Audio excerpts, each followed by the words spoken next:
Hey. Greetings. Welcome back to Blackbird News, where everything is connected. How are you all doing? Thanks for hanging out with me today. Sorry for the late start. It takes, I don't know. I won't describe technical difficulties to you. It's kind of boring, but just had a little difficulty starting the show. Anyways, but we're here. We made it, and I can't say I'm a fan of that fade out feature in, or it's not a feature, but the way that StreamYard's music kind of does this weird, like auto fade thing, but it actually sounds a little herky jerky. Like just let me control the volume, not in a delayed fashion. That's just my gripe. Yes, it's very warm today. It's quite warm today. And there is not a contrail in the sky, so I wonder how hot it's going to get. Probably really hot. Wondering why yesterday, almost the exact same weather conditions. Not too different. There were dozens of contrails in the sky, and not one today. I'm not really. Not one contrail. Not one contrail. But there were dozens yesterday. How could it possibly be? One day to the next. It's, and it's April. Like, things are, wild fluctuations in what's going on weather-wise.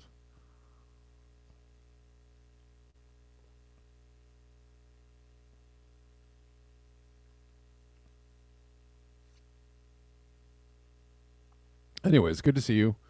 Thanks for hanging out. Rockfin people, how are you? Got some folks on Rockfin. A toast to you, Rockfinners, and we also have people kind of filing in on calling. Thanks for hanging out. Sorry for the late start again one more time. Well, this is very interesting because what's better than humans? Nothing.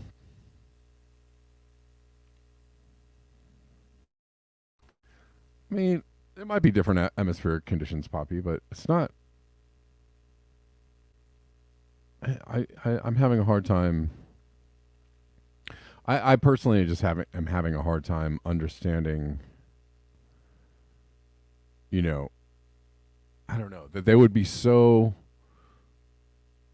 vastly different, from one spring day to the next, that not one contrail could form. Not one. There's hundreds of planes in the sky right now as we speak, I'm sure. Coming in, landing, taking off.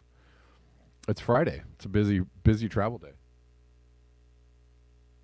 Not a one. I'm like, anyways, it's not in the stratosphere, actually. These contrails don't form in the stratosphere. I'm sorry. That's just not that's not true. That's just the whole thing that Paul Beckwith did about contrails in the no, they're not forming in the stratosphere. They're at like cloud level. They're not stratospheric clouds. They're like lower atmosphere contrails. Anybody who's paying attention can see that, and it's just not.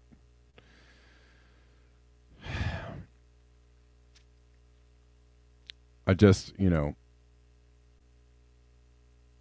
I don't think I have an issue with logic. I seriously don't. And if I do, I'm willing to be open-minded to my own faults in my thinking. But,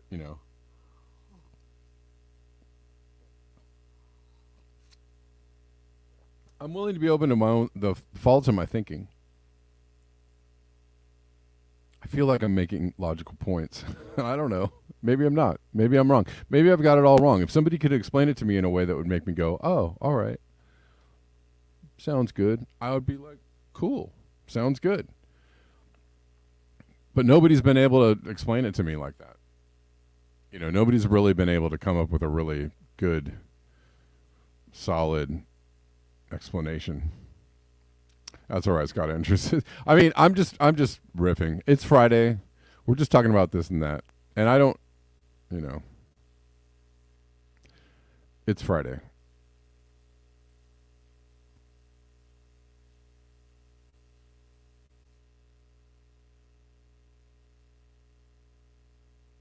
Yeah. It's just,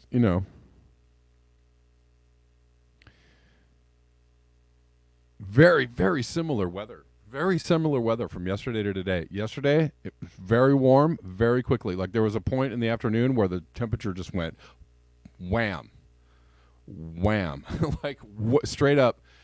And all of a sudden it was like very, very warm. And people were like, oh.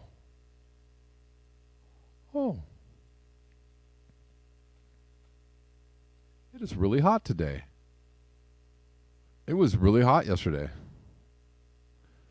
All out of the blue. Got very warm. Very similar weather today from yesterday. Extremely similar, right? Warm, dry, a little bit breezy.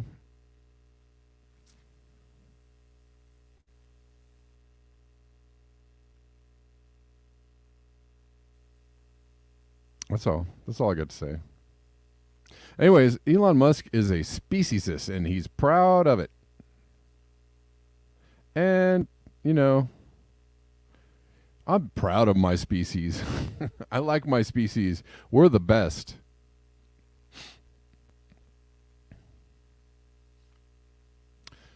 There are a lot of speciesists out there. There are a lot of people that are like humans are the best. We're doing it to it. There's no messing with us. We've got the moxie. We've got the stuff.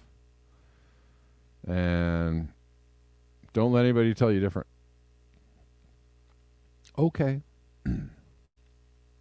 Okay. Oops, sorry about that. Didn't mean to do that. Against both big tech fatalists and eco-loons, this guy is agreeing with Elon Musk. This guy, Brendan O'Neill, is agreeing with Elon Musk. Against both big tech fatalists and eco-loons. Guys, does that sound like...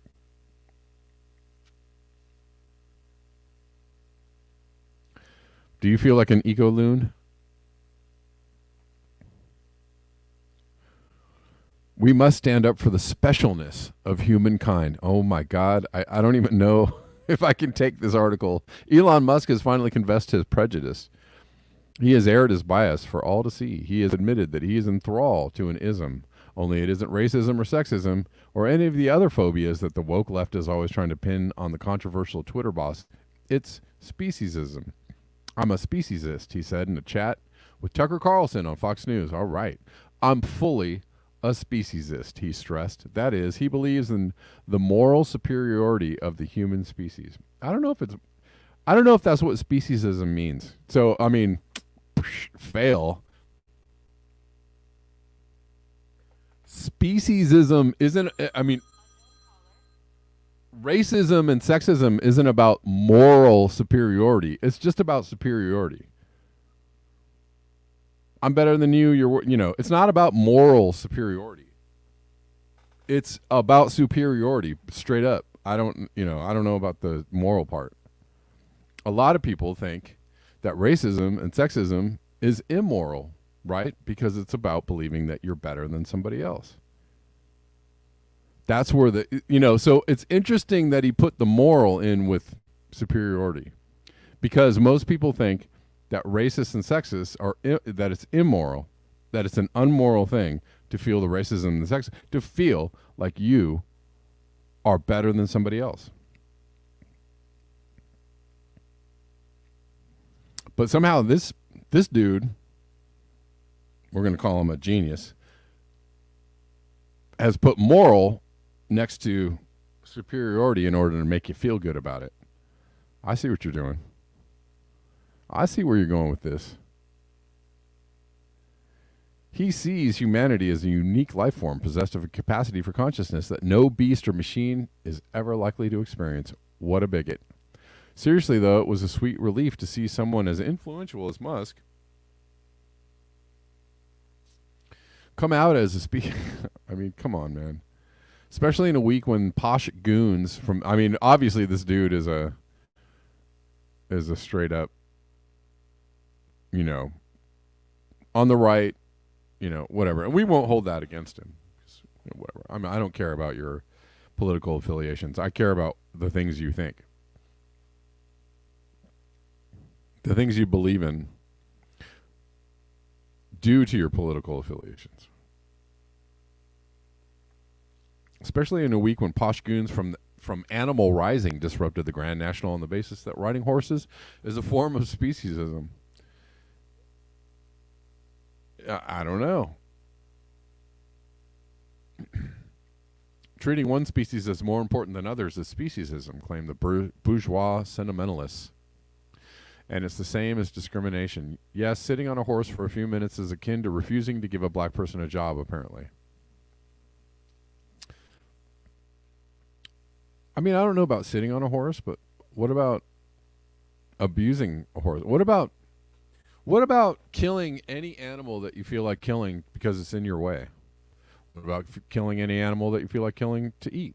What about, you know, wiping out whole forests because they're in your way? What about strip mining, you know, whole areas of the planet because they got something that you need? I mean, I don't know.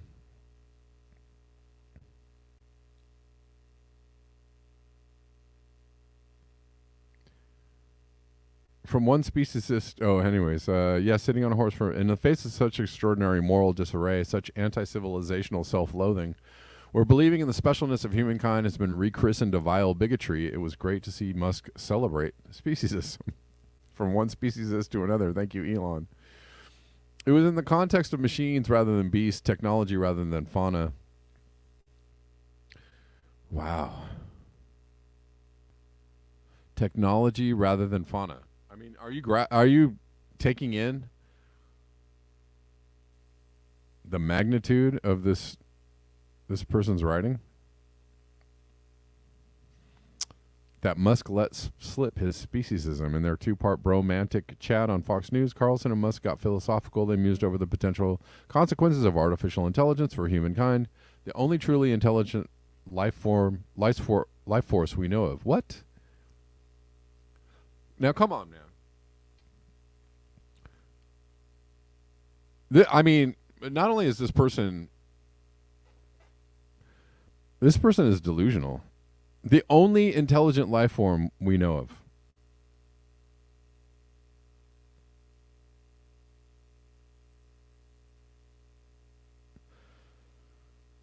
of. Humankind is the only intelligent life force we know of. Wow. Okay, I'm not going to actually read any more of this because I just wanted to show how ridiculous this is. I don't need to read more of it. I want to move on.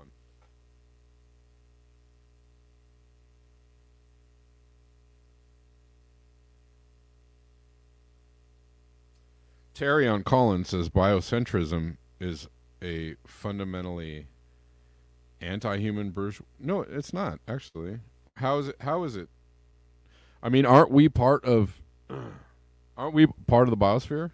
We are part of the biosphere. That's the thing. That's the thing that is,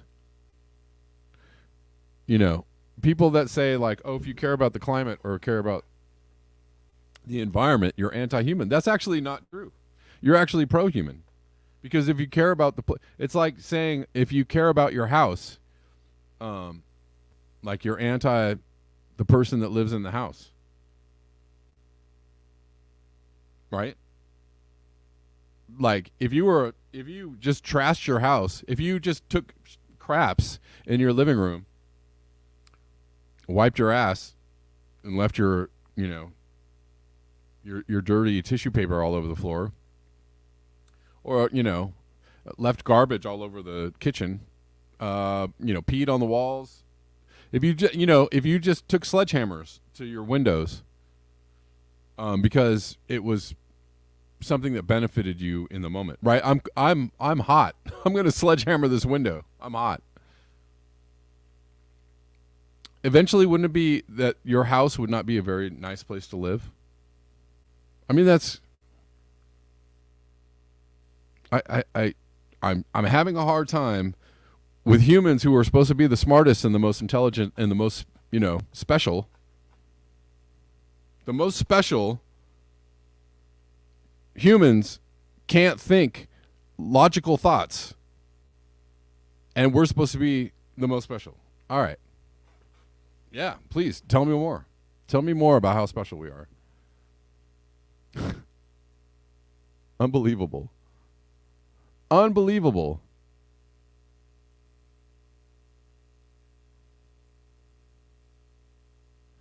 Yeah, if the planet cannot sustain life or not do it very well, or is having a hiccup, if we're having a hiccup growing food,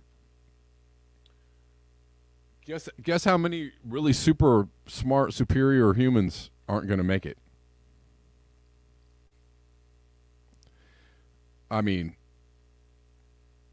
the level there's a thing about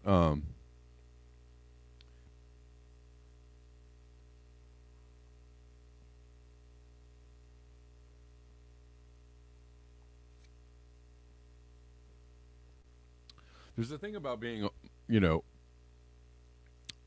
conscious and aware, and there's also in I guess throughout human history or maybe spirituality, there's a thing about like looking outside of yourself, seeing the nature of how everything fits together. I mean, this is a spiritual thing as well as a scientific thing, right? The seeing the nature of how everything fits together and everything works. The beauty of that. It is a beautiful thing. But when you act in just I don't know, and when you act in just complete utter self-interest, with no care to who you harm or what you harm, it ends up, and this also actually extends to karma, it ends up hurting you. It ends up hurting you when you cannot be conscious or what's the word I'm looking for? Empathetic,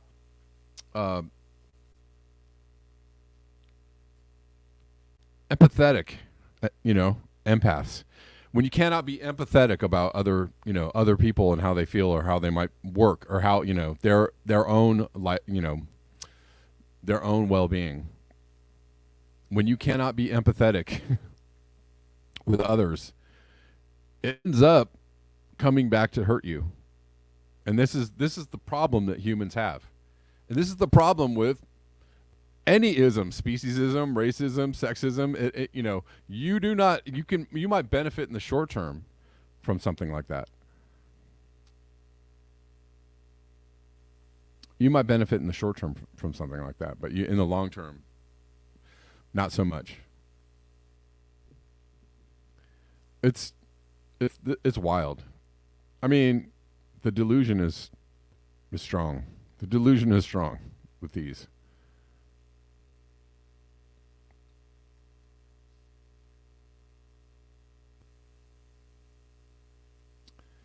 Anyways, let's move on. There's other things to talk about, but I found that just like I can't even read any more of that article because it's jaw-droppingly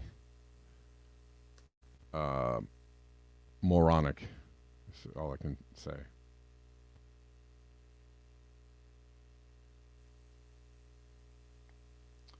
Speaking of food shortages, thanks for being here, by the way.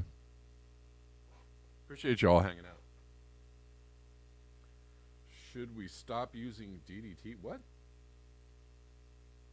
Terry Barnes, should we stop using DDT?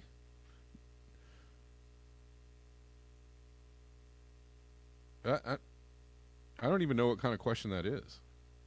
I don't even know what kind of question that is. Should we stop using DDT because it's helping keep people alive? Again, I don't know. You know, it's you have thoughts, but they don't seem to connect to other thoughts. You can't seem to think down the road, sir. Like, yeah, okay, it's somehow keeping people alive in the short term. Again, short-term thinking, keeping people alive in the short term by helping your agriculture at the moment. But if you poison the land and it cannot give you any more food, how many people are going to starve? You can't think that through? You can't think that thought through? I'm just going to say, maybe you should be quiet and go read a book. Because you're not even like, I don't know. I don't even know why you're asking these questions. You must be joking.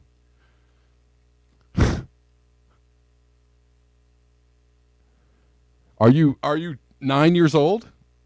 How old are you, Terry? Are you 9? Like, you can't even you can't like think down the road. Well, if we poison the land and we alter the the DNA of the plants, or we inhibit the future ability to grow food, 20, 30, 50 years down the road, and everybody dies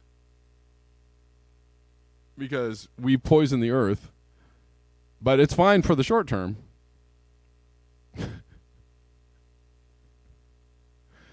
Unbelievable. And the idea that you have to just say that the answer is like, well, we're just going to stop it now and let a lot of people die. No, that's not necessarily, like, that's also very short-sighted, very, very one-dimensional thinking. Like, you could say, well, this is an issue. Maybe we should stop doing this, right? And the issue, maybe the issue is, well, if we stop doing it right now, like just the use of oil, let's go with the use of oil. All right, if we stopped using oil tomorrow, I know what it is, Terry Barnes. I know what it is. If we stopped using oil tomorrow, a lot of people would die, right? Oh, and we know that. So it's probably a bad idea to just shut off the gas valves tomorrow, tomorrow in one day. That would be a bad idea. But the long-term use of oil over decades is destroying the planet. So, in a long-term kind of situation, maybe you could say, well, we need to figure out a way to get off this oil as soon as we possibly can without hurting people, right? You could ask that question. We need to find a way to get off this insecticide without killing a lot of people all at once. That's a decent question.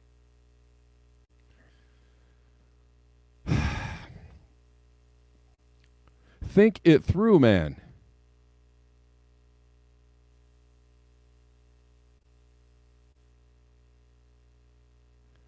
It doesn't. Yeah, TCR. Honestly, I agree with you on this one, man. It doesn't really matter because we're so caught up in our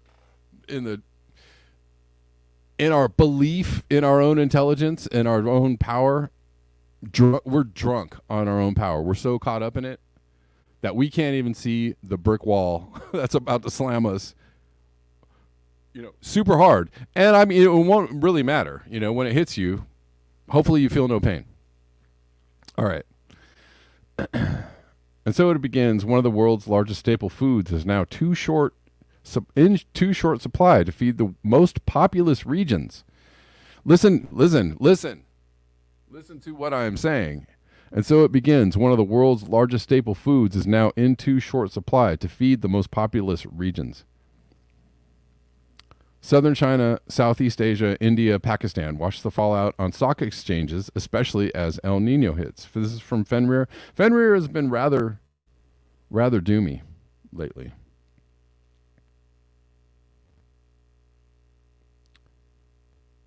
And I don't know when. I don't know.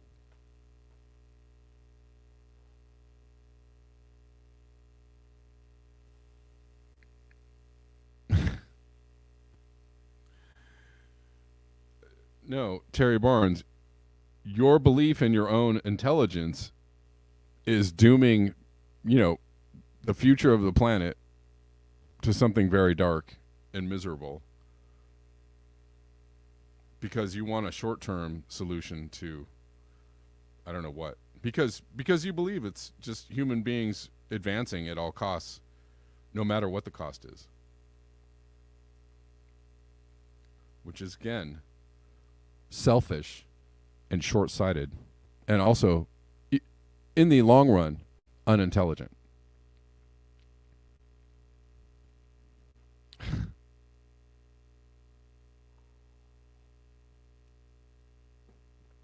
Sorry to be so harsh. I apologize if I'm being harsh. We need some kind of wake-up call.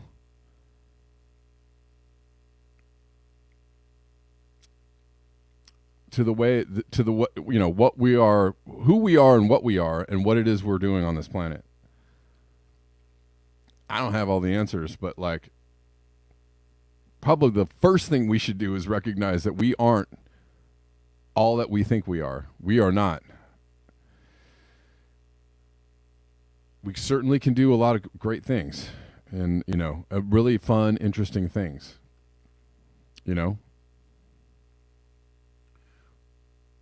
What is it? We are the makers of music. We are the dreamers of dreams. Yeah, certainly we are. But we don't. It's not. There's a cost, and we never factor in the cost, the long-term cost, the externalities of the short-term gain. It's how pretty much all businesses go bankrupt. Or all businesses, when they are we gotta profit. Whatever we gotta do, we gotta profit right now. We gotta turn a profit this year. We gotta make, right? And you got to keep those profits coming in year after year after year. You're setting yourself up for eventually one day a crash. And some of those crashes you don't recover from. Hold on, Phantomus. Give me I'm being harsh. I feel like I'm being harsh, and I apologize. But it's just, it does. And it doesn't really matter what I say. It doesn't matter what I say. It's gonna be, all I gotta say is there's gonna be a day when people go, oh shit, and that day is not gonna be a fun one for a lot of people, including me. It's not gonna be fun. Oh shit. Oh, I guess it's today. So think what you want, believe what you want. Go do your best. Go forward and do you. That's all I can tell you. Do you? What's up, Phantomus? How you doing? Well, yeah. The funniest thing I heard about Elon Musk is regarding his dad, because Elon has this $1 million bet for an emerald mine. So he came out in the paper this week and he said, I can give him conclusive proof that Elon owns the emerald mine that he says doesn't exist. So I think it's very surreal that Elon's dad is asking for $1 million from Elon. That is weird.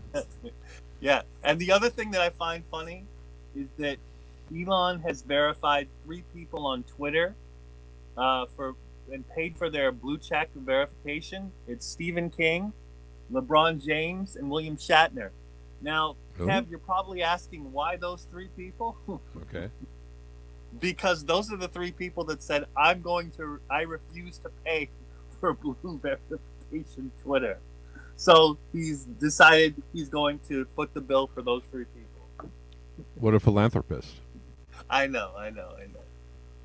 Now, what I really called in about was what I guess what Terry was saying about like DDT and all of that stuff. Why should we do this and why should we do that? The broader issue. Well, my answer to that would be we need to do the trial and error method more rigorously than we've ever done before, and we really haven't done that to the extent that we should be doing. So, when it comes to why are we so interested in areas that concern this, uh, we just need to keep doing the trial and error method. It needs to happen. We need to just continue to proceed with learning and learning from our mistakes and learning what works and what doesn't. I don't think DDT is the answer to be all for pesticides. I really don't. I think it's an industry that continues to continue on. It's a poison. It is Yes. it's a straight up poison. It's straight up a poison. It's not, I mean, like, I don't even know why we're even discussing it. It's a straight up poison. You know, it's like, you know, I mean, what other? It's like You know, it's like gassing. You know, It's a straight up poison. I don't know. I don't know what else to say about it. You are poisoning the land. You are poisoning, you know, everything around you, in order to keep, you know, and ultimately humans too, right? Have a if you use DDT, That's true. it gets in your food and poisons you. It is a very blunt instrument, extremely blunt instrument. You know, that to solve a problem that, you know, we, you know, and I know it's just this knee jerk, like, kind of a humans first, humanitarian, like, we got, you know, we got to feed more people because there are more people, kind of thing.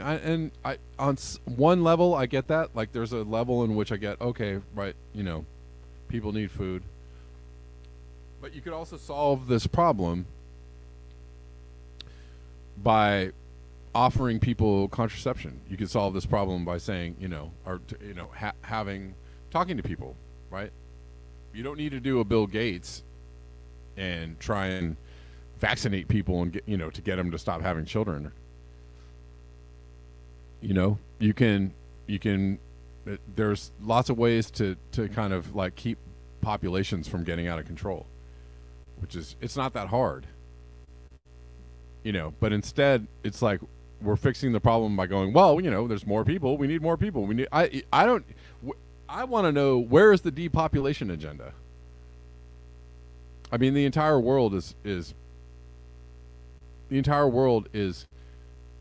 organized around more humans, more food, more stuff, making more stuff, more oil, more things, more, everything is more. And there are lunatics talking about there's a depopulation agenda. There ain't no depopulation agenda, fool. There is no depopulation agenda. There's just, you know, there are madmen that don't care about your life, that don't care if you die, and don't care if millions of people die in a single, you know, that will send you to war or, you know, poison your land and, oh, oops, sorry, you know, for profit. That's not but that's knowing that there'll be more people, that we'll make more. Oh, sorry, a million people died, or sorry, all these people died from these long-term diseases from the use of DDT. Sorry. You'll make more, I'm sure. Don't worry about it. There'll be more humans to replace you. And it will poison them too, for profit. I mean, you know, agriculture is a profit. DDT is a profit. Everything that goes into making DDT, everything that goes into growing all the food, all of that, all the steps along the way are just all for profit. Do they really care about people? Well, I think this is the other problem that we're having, is the fact that we talked about this before. The fact that there are no scientists, there are only people who have opinions, and when you talk about anything regarding poisons or anything like this, there's no data that is brought forth to give their evidence of that.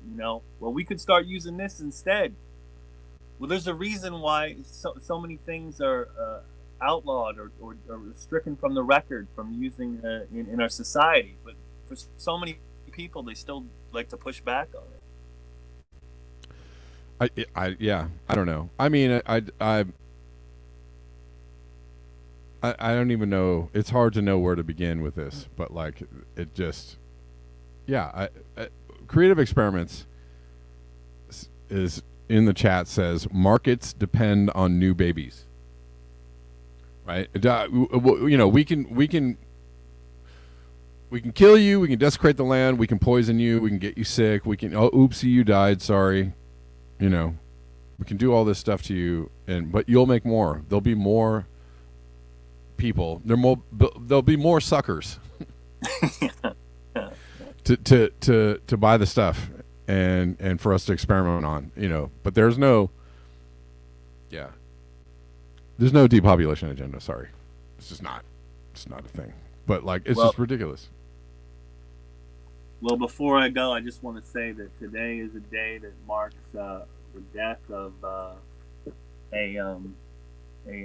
celebrity or a musical genius, rather, by the name of Prince. And yes. This is the day he wanted to be remembered on, rather than his birthday, because he believed that he would transcend on to the next. So this is the day that Prince wants to be remembered, people, April 21st, because he didn't see it as a solemn occasion. He saw it as an occasion where he said he got to transcend on to the next. So, right on. Play some of his music, enjoy what he brought to the world, and I'll just send it on that. Right on. Thanks, Phantomas. All right, later. Later.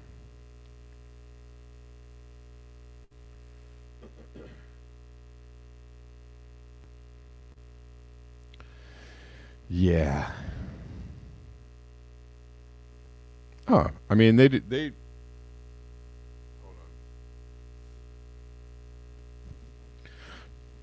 on. Unsanctioned citizen says national digital ID is not okay for the kids. No, it is not. It's not.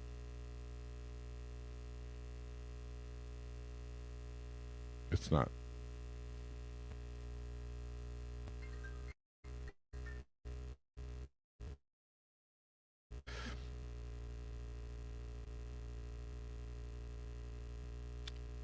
What's up, Sheila? How you doing? Hey, long time no speak. Yeah, it's been a bit. How you been? Yeah. All right. I just want you to know that this is the White House jumped up and decided that everybody will head this direction now. So really, yeah, it's a White House initiative, but it's not. I guess you could have seen it coming because they're trying to. Okay. Yeah, World Economic Forum thing. Okay, right. Right. It's coordinated with CBCs and the central bank digital currencies. In case you didn't know what that was. Yes, I They can't really have that unless they have a universal digital ID, and then they've got, so they want to consolidate all or centralize all the people into a digital orifice, so that way, they don't like you, they can just cut your head off. Right. Or cut your well, and I think that's also people are talking about. That's why Elon Musk is trying to get, Twitter blue. People feel like Elon is trying to get people, integrate like a internet ID in with your national, with your digital national ID, right? So you would have to have an ID. You'd have to have an ID to get onto the internet. So they think that's the Trojan horse, in a way. Yeah, you're not wrong. So there's two vectors that this is coming forward.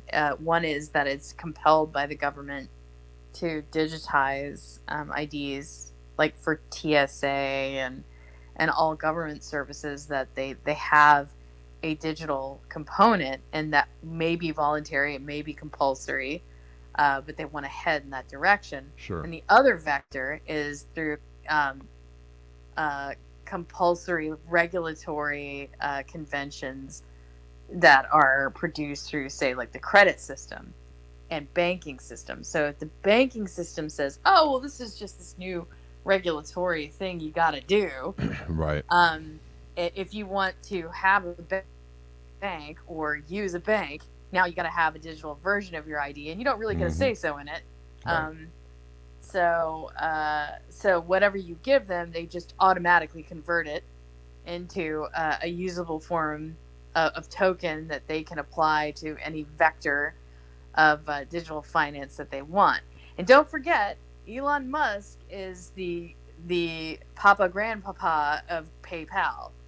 So he's Right. always been involved in finance for the web. And Twitter has always had its pins in both banking and in ID. Nobody went for the ID, by the way. People hate this. Yeah, no. I mean, I can tell right away you hate it. I definitely don't like it. You know, I don't. I mean, they're gonna. I don't know how over the top, authoritarian they're actually gonna be in rolling this out, and or CBDCs, right? Because I think people are gonna reject those too. Mm-hmm. Yeah. So I don't know. I don't know how they're gonna do it. I mean, they could just do it. They'll do it. They'll find a way to do it to misdirect people into some other, use some kind of emergency. I mean, people have talked a lot about, having a big enough financial crash that people are, frightened enough, and or, their dollar has been so devalued enough so that they'll offer, CBDCs at a better price than what your dollar is now worth, in order for you to exchange them and turn it into the system. I don't know. There's lots of ways they can go about it. Well, I mean, you have a say so always, and here's what I'm going to tell you that worked last time. Okay, while you have a voice, use it. Sure. Because once they get this, you're not going to really have as much of a voice as you have right now. So even though it makes you feel grumpy, you feel like you're rolling that boulder uphill, if you don't do it, and if you don't do it now while you can, you won't get a chance, because that boulder is going to be on top of you. Yeah. And it'll be a lot harder to get up with it on top of you and everybody else than it will be if you do this now. So right. I would recommend, like, calling who you got to call, organizing if you got to do it. Yeah, and even saying something about it. This. Right. And even talking about it, because they, this is a focus group, right? The internet is a focus group, and they're constantly monitoring, they're monitoring what people are saying and thinking about things, right? What people are saying about stuff on Twitter, and even though they try to suppress certain ideas, they see that certain people understand what's going on. So you can see it with certain news stories that they try to roll out, and people go, nope, we see what that is, and they immediately reel that story back in, right? All of a sudden you just don't hear anything about it, like they put it out there and they're like, nope. Like the Russian beheading story a couple weeks ago, right? The Russians are beheading Ukrainians. They're so evil and vile, right? Like they're kind of trying to make them seem like ISIS. True? It's not true. I mean, that's bullshit. But but everybody was like, no, no, come on. And you just don't hear anything about that. They reeled it right back in, so it's just, that's the thing, is that I think, there are lots of ways to. What would be worse? What? If they treated this like it was a false story, or made it sound like it was like this hackneyed, thing that was like, oh, well, here's a spooky thing that might happen, and then people are like, oh, well, whatever happened with that, and then they went to sleep, and then it happened. I think that's how they might treat this, because this is how they might treat what in the past. How they might treat what, like CBDCs or. And another additional layer of identity. Yeah, sure. Yeah, no, I think so. Oh, what did I hear? a really great example of that is have you heard of that? I don't know what to think about this. It seems like, I mean, it's so obviously a psyop kind of thing. There's this thing called birds aren't real, which is like a fake conspiracy theory where they're like mocking they're mocking conspiracy theorists. Mm-hmm. Right? Have you heard about it? It's so vague. It's so out. vague. It's out there like on. It's out on. It's been out on Facebook and like Instagram for about a year, and people like were like, "Oh, this is so funny! Ha ha ha! Birds aren't real! Ha ha ha!" And then to like literally this morning, there's a story, and it's a real story about how the like the DoD or Pentagon scientists are actually making like dead birds into drones, and I'm like, wait a minute. I don't know what is real anymore, but like, or if that also is a crazy fake story that they're trying to put out there, but like, I mean, they could. They could. How real or how relevant would that be? Because they've had drone capability for at least like maybe the better part of like 12 years, maybe. Yeah. Oh, and longer? there's insect-sized drones, right? Yeah, like I mean, that and you we've wouldn't known even about you this wouldn't since you when? might not know are drones, right? That might be hanging out near you, and yeah. So, but there has to be purpose and specificity for surveillance. See, this is why I went crazy and had to go really, legal, technical about privacy, because identity narrows down on the individual. Right. And if they've got mass surveillance, it's because they want to have total information control on the individual, individual dissenter. So, I looked at the rules for what surveillance is when it is conducted on a person, either broad spectrum or narrowed down to an individual. And in both cases, there must be purpose and specificity. Okay? Otherwise, they cannot conduct surveillance. It can't just be for any old reason. So in order for them to retain funding, to be in compliance, to obey their own laws, there must be a purpose and specificity for these things. And there's a scope. Like, for instance, like the CIA cannot, legally, like, just throw a bunch of spider drones in the air and, because they want to that day on a Tuesday. And wherever they land, that's where they're going to, do mayhem and tackle as far as intelligence. That's not how it works. And so they can't just go be spooky wherever. They have to have a reason. And but you also know that, like, what's his name? He was a former CIA director or NSA director. And in a congressional hearing, they're like, is this Hayden you're talking about? No. Clapper. I think it's Clapper. Clapper. No, wait, no, not Clapper. That's DNI. DNI. Oh, maybe it is Clapper. Anyways, yeah, there's a that congressional hearing where they are saying, are you you're scooping up information about people, is that intentional or or what was the word,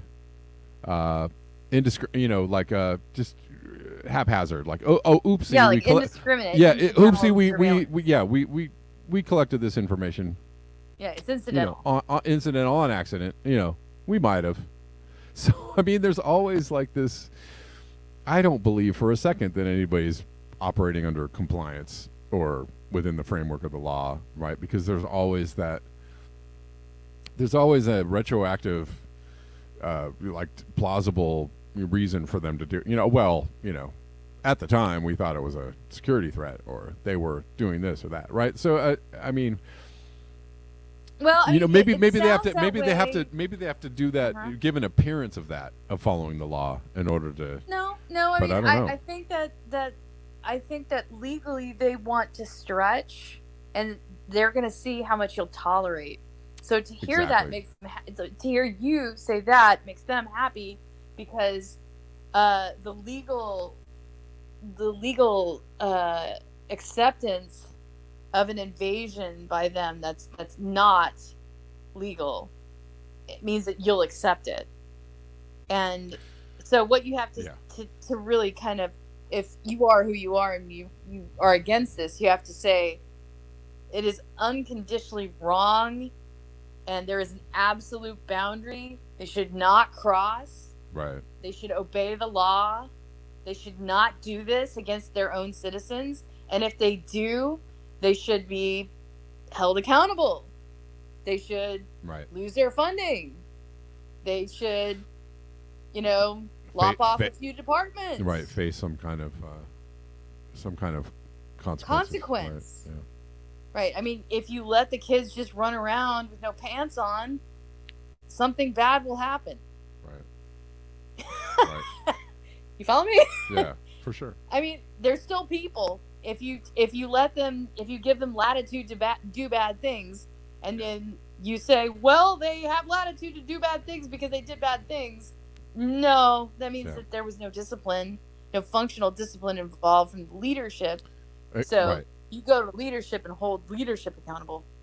Right. Yeah, for sure. Well, hey, Sheila, thanks for calling. I gotta wrap up the show. Okay. But thanks for calling in. I appreciate it. Thanks for letting me have my time. Thanks. Sure. No problem. Take care. Bye-bye. All right. Let's. I did want to wrap up the show, but Terry's calling in. Terry, what's up? How you doing? Thanks for calling in. Hey, how are you? Good. Just wanted to. Okay, so I might have came across as pretty provocative in the comments earlier. That's all right. I was pretty provocative in my responses. But the point that I was trying to make, and the reason I brought up DDT is because I think it's a good analogy for something that needs to be talked about. So I do have a deep concern for environmental degradation that's happening all over the world. The thing is, where you lose me and where you lose, I think, a lot of people is the idea that in the name of preservation, we need to sacrifice lives to get there.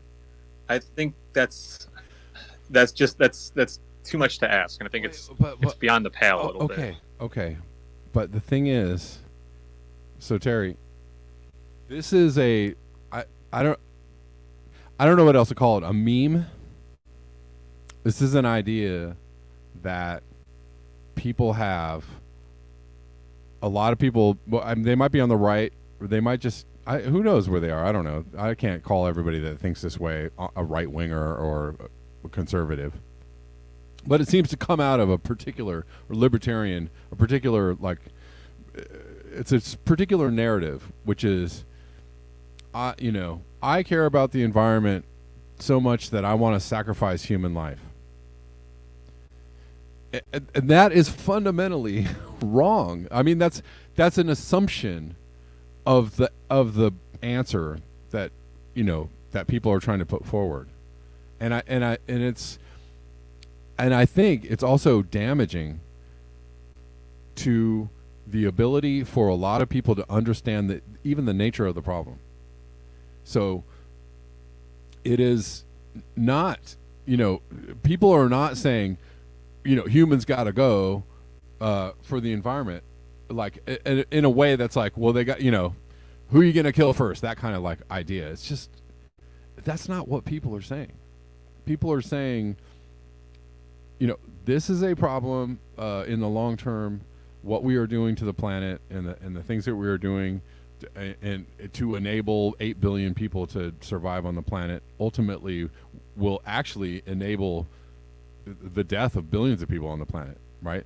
It's like, it's kind of like if you just go to the idea of the Petri dish, or any other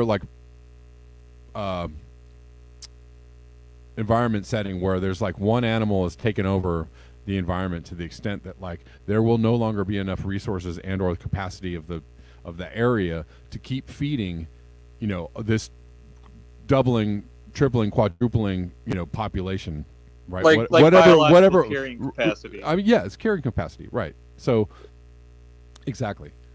So the thing is that, you know, if your only intention is to keep increasing the size of the population, no matter what, you know, without any thoughts to the consequences of any of it, you're eventually dooming that said population to a huge disaster. And so it's just people trying to, you know, people are trying to say, hey, let's have a thoughtful approach to this, right? Like, okay, we see where we're going. We see that where we are going is disaster. We can, you know, find a better way out of this, and it doesn't mean we're going to doom a bunch of people to death. That's not what it means. It means like we could actually, you know, switch our whole mindset around what it is that we are trying to do. Like, if we understand that carrying capacity can be reached on the planet, that it is a finite planet, that there's a finite amount of resources, and also it's not resources, it's just there's a finite amount of pollution and poisoning we can do to the planet before the planet goes, you know, I'm not going to help you out so much anymore. I'm not going to be around for you anymore. So, right? You can only abuse someone or something enough to the point where that thing says, you know, I'm not going to be of service to you anymore. And that's where we are with the planet. And I don't know if we have time to turn around or not, but the thing is that if you understand it from that point of view of like, hey, we're getting to the point where we are fast approaching the consequences of our actions. Maybe we should take some different actions. And it doesn't mean dooming people to death. It means like maybe we can have some thoughtful ideas around like, you know, hey, we can have too many people. We can have too much population growth. What do you think it would mean? And we can do it in a way that isn't, you know, that can be educational, that can be conversational, that can be communicative, right? Like, hey, look, you know, if you have a bunch of babies or you have too many, you know, people in this particular area, and you know, your local agricultural situation will only sustain this many people. Well, maybe you should shoot for a population that is this much, and you don't have to kill people to do that. You could just think about it, you know. You just let them die from like famines. No, and that's not what I'm saying. preventable things that could be solved with an industrial capacity. I mean, it can get. We can get into a deeper. there's a deeper like level of this conversation, but I'm just saying. You're assuming that you're going to hurt people by having this kind of outlook. You know what I'm saying is, you know, if you don't insist on like, well, you know, the problem is, well, we have more people now, we have to feed more people, and now there's more people, and now we need more cars to give to the people, to sell to the people. Now we need more roads to, you know, for all the cars to drive on. We need, you know, more, right? It's always this thing of like, well, there's this problem of like, there's more stuff, more people, more things, and we need to keep expanding to accommodate this more. And what I'm saying is there's a totally different philosophy, which is that, and it's a lot of people don't like to think about this, and they discourage it or they dismiss it as like some kind of steady state or living within your means. But it's the same thing with like, you know, bring it down to a house. I like to bring it down to a household, right? You have a household budget. If you live without, you know, out of the means of your household budget, you're going to run into problems, right? Economically. And you have two choices. You could go, well, I got to go make more money, or you could live within your means. You can live within the means of your budget.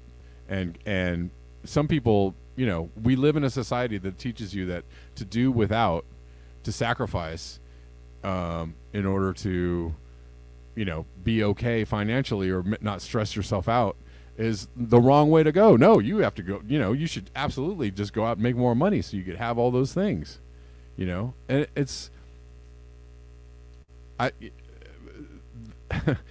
there's a point at which like it just becomes a never-ending cycle of like trying to get more stuff and more things, to the point where none of it is, you know, you're gonna reach, you know, you're going to overextend yourself. So, and let's say let's bring it to population. Like, what if you have a family, right? You have 2 kids, you have an income, you have a particular budget, and you talk to your wife about having another kid, and either of you say, well, maybe it's not a good idea right now because we're already stretched thin.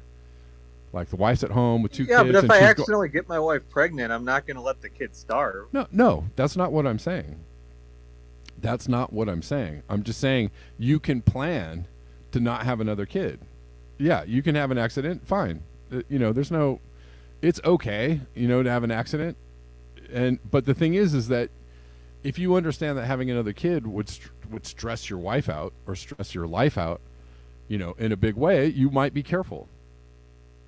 Right? Or you might, there's nothing wrong with, like, having a conversation with your wife about family planning, about planning your, oh, hey, we can't do it right now, but maybe in a couple of years, or maybe not at all. Maybe this is it. This is all the kids we're going to have, and we're okay with that. That's not dooming anybody to death. That's just thinking it through. And some people, I don't know, like, there are actually people that don't need more things in order to be happy. Right? There are actually people that don't need to have kids to be happy. There are societies out there that live in ancient ways, in indigenous, practices, cultures, that don't see our way of life as something that they want, because they see see the destruction and the unhappiness it brings. They prefer to live the way they live off the land. And some people would look at that and go, oh my God. Horrible, painful death. We all die, dude. We all die. Terry, we all die. We all die. They had an industrial capacity. We all die, dude. There's no saving everybody. You're not going to live forever. Sorry. We all die. That's how it goes, dude. And look, people die, kids die. You're not going to save everybody. You can't keep going. Like, what are we going to do? Keep people alive in pods? Kids used to die. A lot more kids used I to know, die. But I'm not saying 0 through 5. But it doesn't. Look, man, somebody's gonna. As frequently I'm gonna die. Industrialization. I'm gonna die, and like,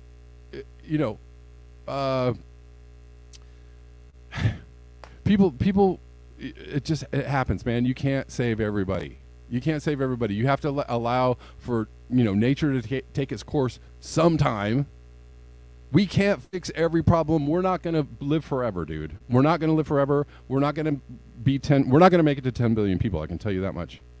I can tell you that much. So infant mortality is just fuck it. We shouldn't even care about that. Like, we shouldn't worry about. Well, look on a global, a tenfold increase in kids dying age 0 through 5. Look, I'm not saying that there's a lot of problems with infant mortality that could be solved with just very simple things, like nutrition. Like, and it's funny because, anyways, there's a lot of those things can be solved with, like, nutrition or not giving kids. Sometimes it's about not giving kids those medicines that you absolutely insist that they need, right? AKA vaccines, AKA, right? Look, I'm not talking about any one specific medical treatment. I'm just saying industrialization in general has dramatically reduced infant mortality in many places throughout the world. Are you saying that that's of course, not true? Yes. No, you're right. It has. But the thing is at what cost?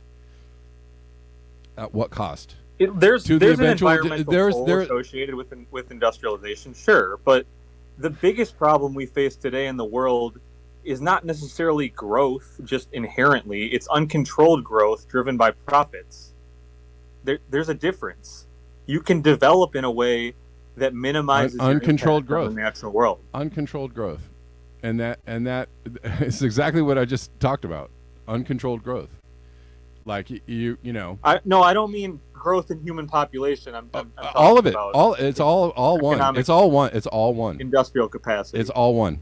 If you look at a chart, any graph, and you go, here's the capacity, here's economy, here's population. They're all one. It's all the same. They all go in the same direction. They're all tied. They're all. I don't think that's necessarily true. Absolutely. Because It's then why absolutely are the most true, dude. industrialized places in the world doing the opposite? Look at population trends for Germany, Japan. It's declining populations. You look at the most underdeveloped places in the world; they have increasing populations. That's kind of contradicts what you're saying. No, I mean, there's a. I think what's happening. I mean, on some levels, that's true. Yeah, no, I agree with you.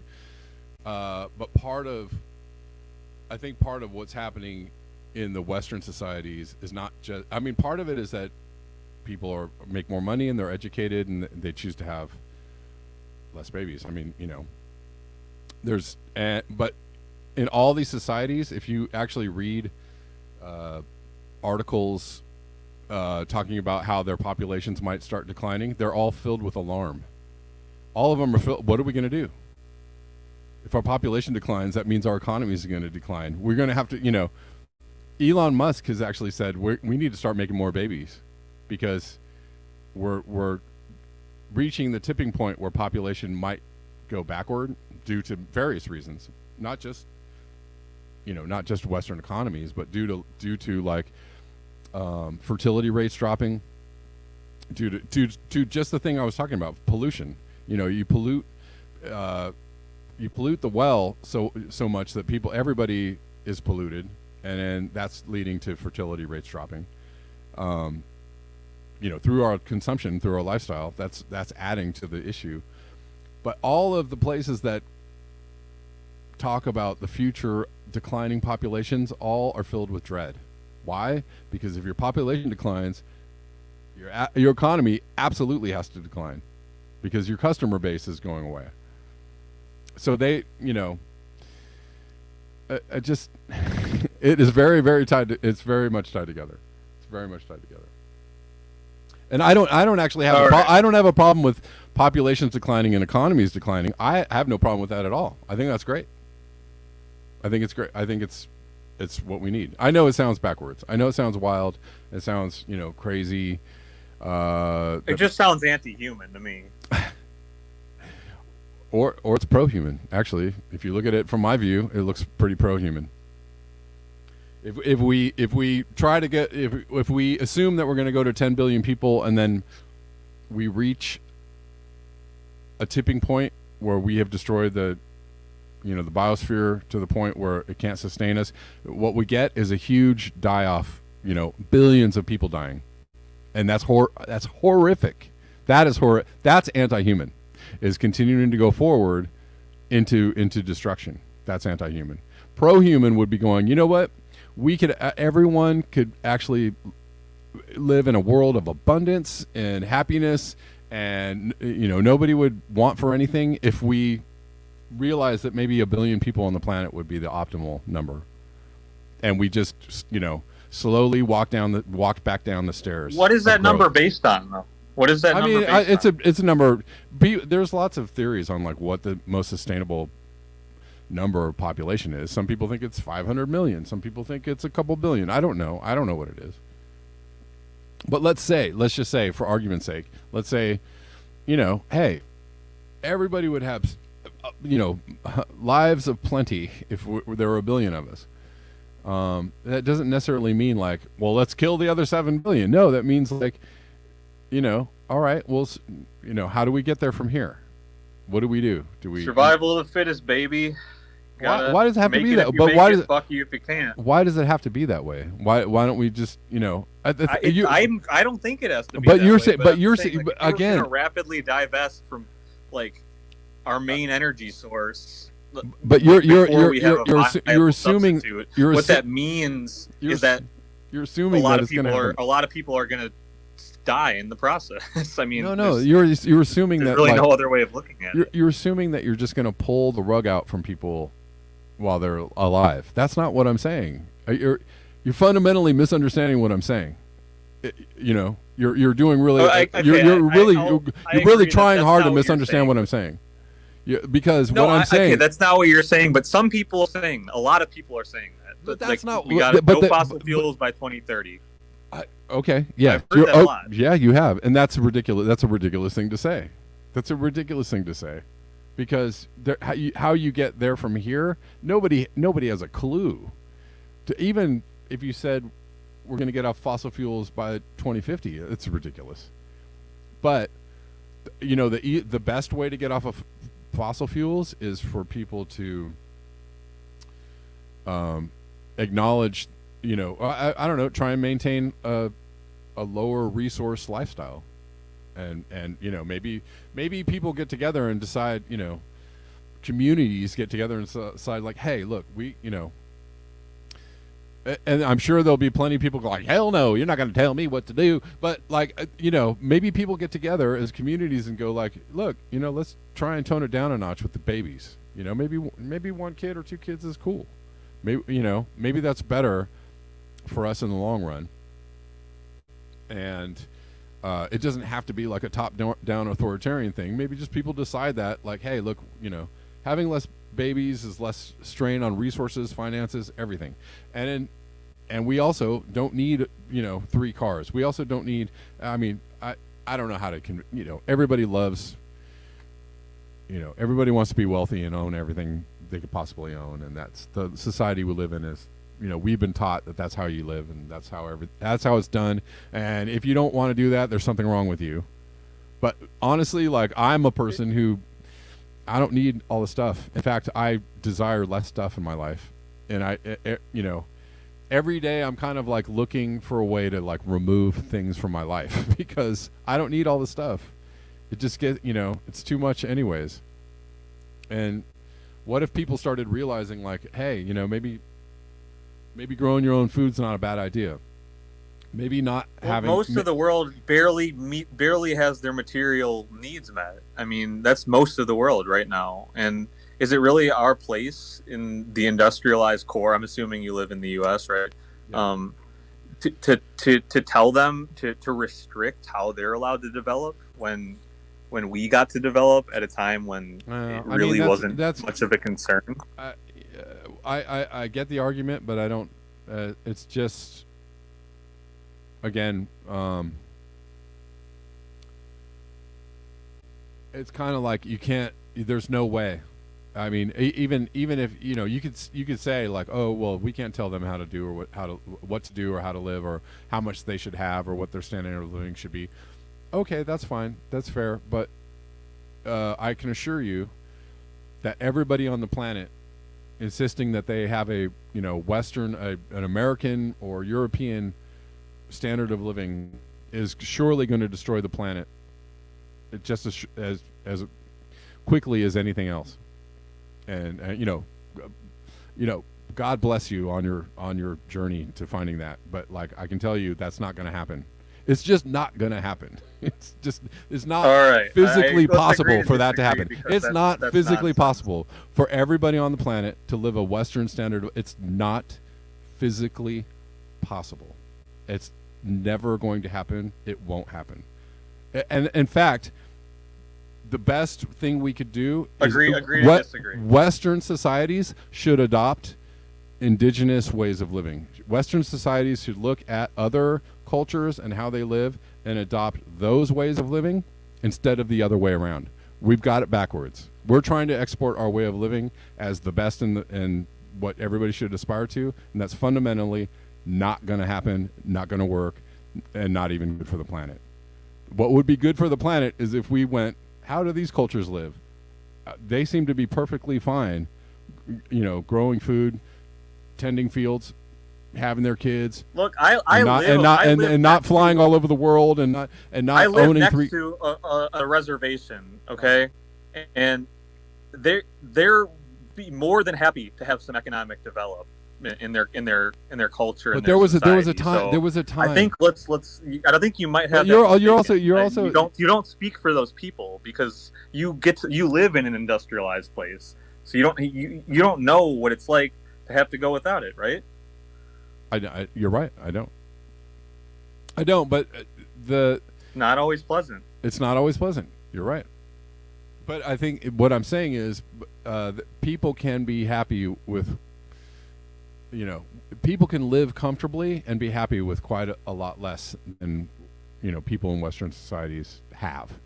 We are extremely wealthy, extremely wealthy compared to the rest of the world, right? So what about somewhere in the middle? You know, I'm not saying that everybody has to be dirt poor. I'm saying that not everybody has to be McMansion 3-car wealthy. Somewhere in the middle might be a better place. You know, I don't know. Anyways, man, I really got to go. Thanks for calling in, Terry. And I appreciate your I appreciate your patience with me, and I'm sorry if I was harsh, and I apologize. You know, I know I can be. No, I know I can be very like. It was a good abrasive. conversation. But thanks, Terry. Yep. No problem. Hey Brady, we got to make this really fast, man, because I'm going way over time. But we're just taking calls. No pressure. I'm just packing up. I'm interested in speciesists. I don't know if we got off topic from speciesism. Is that? I mean, like, we're calling. There's like an echo on your phone. We were talking about speciesism and that humans are the best. Humans are the best, and we're whatever we. I mean, we were just talking about the different takes on, like, I think what is anti-human, what's I don't know, what's speciesism is like human supremacy, right? And that whatever we do, whatever we want, whatever we need, it is done. Make it happen. There's no limit to what we can do or what we can have or what we can make and what we can take. No limit. But there are other species out there as a whole, like the biosphere, like animals, plants, nature, insects. Without all of them, we die. Without those things, we die. I think that's, without those things, we die. Without those things, without a functioning planet, we die. And so we're very far away from understanding how badly we're damaging the planet, and we're damaging that our nest, if you will. I think I agree with everything you said so far. Big proponent, and I've developed a lot of reverence for things like microbiota and worms and stuff like that. A lot of the life forms that we like to totally disregard as humans. As you said, we are totally connected to, and all of that disregard and disrespect is coming around to bite us in the butt right now. It hasn't taken long for the other shoe to drop and for the consequences of our actions to come around. A couple hundred years. Yeah, it didn't take long. Right. In my mind, that's not too long enough for the grandparents to see the consequences of their actions, Right. Long enough for grandparents to be like, wow, this is, look what we can do. Oh my God, look what happened. Right? Like it's within a generation, maybe. Sorry. In lifespan. Yeah. We can make a noticeable difference on the planet. But that's also the good news, is that, look at how fast we can make a difference. And I will say, oh, darn it.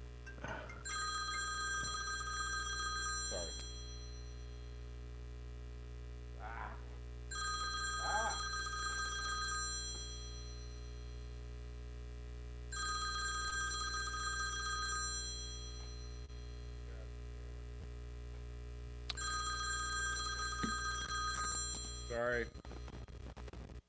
I can't name this. All right, you still there?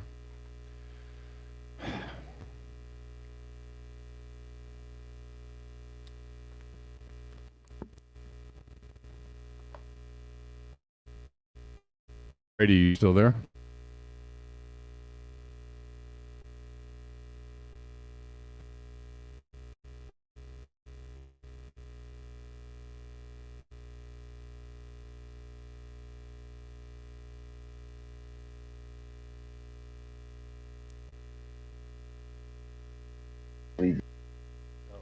You disappeared for a while there, Brady. But I think maybe long term we could say something like, all right, look, after 5 kids, we stop subsidizing them. You know, like we subsidize your kids' healthcare, their school, everything up until 5 kids. After you've had 5 kids, That's a lot of kids, man. it's up to you. At least let's start with something. I think the one-child policy of China was a reach way too far. I think they would have been more reasonable to have like a 2-child policy or something. Yeah, I mean, well, 5-child policy, But right. I can't judge because they're doing better now. They're doing what they had to do to, increase their standard of living, like we were talking about. But it is a good example. China's a fantastic example of that. But I think conversations about the responsibility involved with bringing a new human life into the planet are hugely important. Not only how expensive those humans are, but how careful we have to be and how well we have to treat women while they're pregnant with those humans. Those formative years are so much more important than I think people tend to realize. And we could really create some awesome humans if we treated women better when they were pregnant. I think, and in general, I think. Yeah. If we let women make their own reproductive choices, that would also. I agree with you. Be a huge step in the right direction. A lot of this cultish behavior we see is actually driving us backwards in progress. Well, and intoxifying the whole planet. Right. Well, Brady, I got to. So I hope you can hear me. I don't know if. I can hear until you respond. I can hear you. I don't know if you can hear me, but you might be having some technical issues. But I agree with everything you've said today. I don't think Brady can hear me. Nice. It's a very nice, refreshing conversation. All right. I don't want to tie you up too long. All right. Can anyone in the chat hear anything? Yeah. Hey, Brady. Oh, shoot. I see what happened. Brady, I'm sorry. I removed you from the queue because... Sorry about that, Brady. I think everybody got what you were saying, and thank you. I was muted on call-in for a second. I was trying to respond to you, and I didn't know what was going on. But thank you for the call, though. Everybody that called in, I appreciate you for calling in and talking. We went way over time. But what you were saying, Brady, at the end is my at least at the very least, I would like to have conversations about this. And I think the calling it anti-human and who you're going to kill first, and like we can, is kind of saying like you don't want to have a conversation about it. There seems to be a divide between, people who think that maybe humans should, take it down a few notches, and people who think that humans are the best and should go forward and do everything that they be all that they can be. And I think there's a big divide there, but this conversation is a really important one to have, and hopefully we can have it again. We will have it again. We'll have it more often. But guys, I got to go. I'm sorry. Way over time. Way over time. So I've got things to do. All right. Thanks for hanging out. Thanks for calling in. Thanks for chilling. You know how to support the show. Venmo, Cash App, very helpful in the description box, and or super chats, and or super rays, and or all the things. All right. Thanks, guys. Until next time. Peace.